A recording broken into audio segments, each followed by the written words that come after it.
Si Ate V. Ay, di ba akong boyfriend, te? Dekada? Sabi mo kasi yung... Hindi. Yan ang inubutuloy si Lena. Kabibipe, no? Kaya pa? Oo, ano si Ate V, oh. Oh, ayan dinash ng gusto mula nang marinig sa kanya itong mga salitang to. Mas alam ko rin kung sino si Ralph. But you see, ito yung mga nagbabash, kung minsan papabayaan mo na lang in a way. Nilalagay ko, sinasite ko lang ang sarili ko. Sinasite ko ang sarili ko na kaya nyo kami tinitira kasi nasa taas kami. At kaya kayo tumitira kasi nasa baba kayo. Oh, di ba? Na ang grabe yung mga bashers daw na kasi nga nandun sila sa taas kaya sila yung tinitira ng nasa baba. Hindi naman yun ang ibig sabihin ni Ate V. Ako hindi dahil kaibigan ko si Ate V, no? Hindi ko rin siya pinagtatanggol at hindi ko rin naman ini-invalidate yung nararamdaman ng mga tao towards doon sa sinabi ni Ate V. Kasi kami nasa taas, sila yung nasa baba, kami yung tinitira nila. Oo. Ano yan parang wrong choice of words kay Ate V yan. Kasi kung kilala ko si Ate V, no, napaka-humble niyan.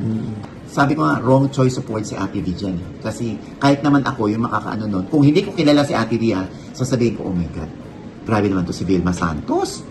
Ano ba yan? Kami nagluklok sa iyo dyan sa pwesto, kaya ka nasa itaas, dahil lang sa amin sa mga nasa baba. Hindi ko ini-invalidate yun. Pero, sa pagkakaalam ko, merong grupo talaga ng bashers, si Ate V, na talagang hindi sila tinatanta ng pamilya. Yun ang pinatutungkulan ni Ate V.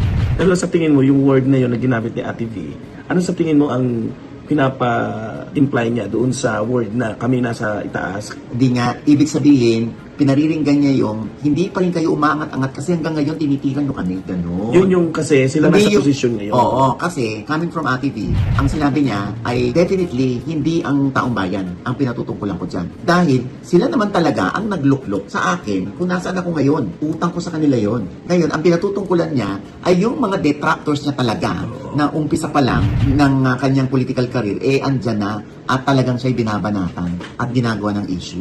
Kaya yun yung pinariringgan niya. Kaya ang dating tuloy sa mga tao, sandali, kami yung nagluklok, kami nagpapasweldo sa inyo. Bakit ganyan ka magsalita, hindi ba? O syempre, yung iba, hindi rin natin maalis yung galit nila kay Senator Ralph. Dahil nga hindi nila makakalimutan yung buwis, na galing daw kay Senator Ralph yung IVAT, na 12%, na nag-aangatan lahat ng preso, yung mga ganyan. Kung mapamasa mo, yan, ang dami hindi naman tayo nag-iimbento, no? Anyway, lagi namang sinasabi ni Ate V, marami naman nakakakilala sa akin kung ano talaga yung intention ko, kung ano talaga yung meaning ng sinabi ko. Sobra lang talaga yung mga detractors daw nila sa politics.